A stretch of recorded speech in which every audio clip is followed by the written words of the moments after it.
안녕하세요. 통계의 본질입니다. 오늘은 대학 전공별 입학자 수를 확인하는 방법을 알려드리도록 하겠습니다. 먼저 구글에다가 교육 통계 서비스라고 검색을 합니다. 그리고 교육 통계 서비스 홈페이지에 들어가고요. 이 홈페이지에서 교육 통계 탭을 클릭을 합니다. 그리고 스크롤을 맨 아래로 내려보면 대학 교육 통계 주제별이라는 버튼이 있는데요. 이 주제별이라는 버튼을 클릭을 하시고요. 그리고 원하는 연도를 선택을 해줍니다. 저는 2019년을 선택을 할 거고요. 그리고 여기서 학과 계열별을 클릭을 해주시고 대학 과정을 클릭을 합니다. 그리고 아래쪽에 보면 학과 계열별 입학자 수가 있습니다. 입학자 수를 클릭을 하면 이렇게 데이터가 나오고요. 이 데이터를 엑셀로 다운을 받겠습니다. 네, 이렇게 엑셀을 열면 학과별로 입학 인원 수를 보여주고 있는데요. 여기는 열이 전체 인원 수고요. 교육대학, 일반대학, 방송통신대학, 산업대학, 기술대학, 각종 학교, 원격 및 사이버, 사내대학을 모두 포함을 하고 있습니다. 그래서 지금부터 할 것은 어느 학과의 인원수가 몇 명인지를 막대 그래프로 그려볼 건데요. 일단 전체 데이터를 복사해서 다른 탭에다가 붙여넣고요. 여기 있는 A, B열을 삭제를 하겠습니다. 그리고 C열부터 끝까지를 삭제를 해주겠습니다. 첫 번째 행, 두 번째 행도 삭제를 하고요. 총계도 삭제를 하겠습니다. 네, 그리고 여기는 첫 번째 열을 전부 다 선택한 다음에 정렬, 오름차순 정렬을 해줍니다. 그럼 이렇게 합계만 선택을 할 수가 있는데요. 이 합계를 전부 다 삭제를 해줍니다. 그 다음에 첫 번째 행에다가 한 줄을 삽입을 해주고요. 네, 그리고 여기다가 입학자 수라고 이렇게 적겠습니다. 네, 그리고 2행 2열부터 끝까지 선택을 해주신 다음에 한 번 더 정렬을 하는데요. 숫자 내림차순으로 정렬을 하겠습니다. 그러면 입학자 수가 가장 많은 전공부터 가장 적은 전공까지 이렇게 순서대로 정렬이 됐고요. 네, 경영학이 가장 많고 가족, 사회복지학이 그 다음이고 전산 컴퓨터, 행정, 기계공학 이런 순입니다. 그래프를 한번 그려볼 건데요.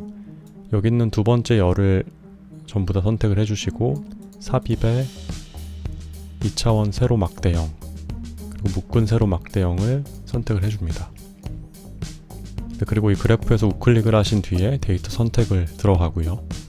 가로축 레이블에 있는 편집을 눌러주시고 이 축 레이블 범위를 여기 있는 학과 이름으로 선택을 해줍니다. 네, 그럼 이렇게 학과 이름이 X축에 가로축에 입력이 됐는데요.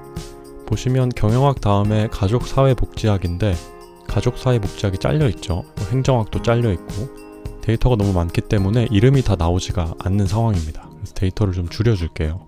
전체가 121개인데 첫 번째 줄은 이름이니까 121개인데 한 80개 정도로 줄여주겠습니다.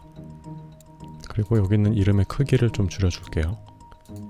이름을 줄여주면 7 정도까지 줄이니까 글씨는 작지만 전부 출력은 됩니다.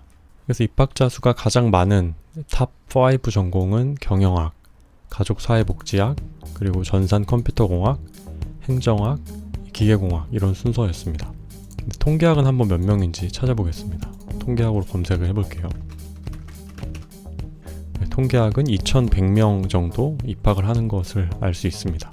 네, 그런데 여기는 입학자 수는 아까 보신 것처럼 방송통신대학이나 사내대학이나 사이버대학이나 다 포함되어 있는 숫자이고요. 한번 일반 대학만 그래프를 다시 한번 그려보겠습니다. 아까 그린 것과 순위에서 차이가 있는지를 한번 비교를 해볼게요. 네, 이번에는 일반 대학의 합계 열만 남기고 전부 다 지워주시고요.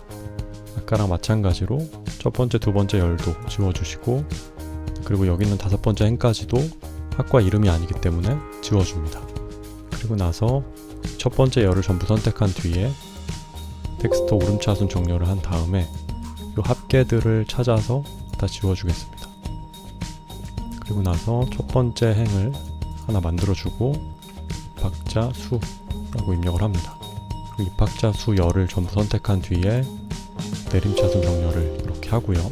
그리고 아까와 마찬가지로 막대 그래프를 그려주겠습니다. 이렇게 막대 그래프를 그리고요. 그리고 데이터 선택에 들어가서 가로축 레이블 편집을 누르고 이 학과 이름을 입력을 해줍니다. 네, 아까처럼 다 출력이 되지 않기 때문에 학과의 수를 좀 줄여주겠습니다. 80번째 행까지 한번 줄여줘 볼게요. 네, 그리고 아까처럼 글씨 크기를 줄여서 학교 이름이 다 나오도록 하겠습니다. 네, 그리고 이 두 그래프를 PPT로 가져가서 비교를 해볼 건데요. 먼저 이 전체 대학을 모두 포함하고 있는 그래프에는 전체라고 입력을 해주고요. 네, 글씨가 여전히 너무 작기 때문에 학과의 수를 한 50개 정도로 줄여주겠습니다. 네, 이렇게 줄였고요. 글씨를 조금 키우겠습니다.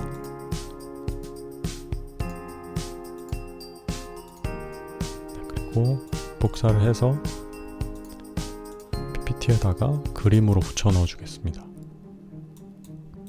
네, 그리고 일반 대학만 그래프를 그린 것도 마찬가지로 학과 수를 50개로 이렇게 줄이고 나서 글자 크기를 키우겠습니다.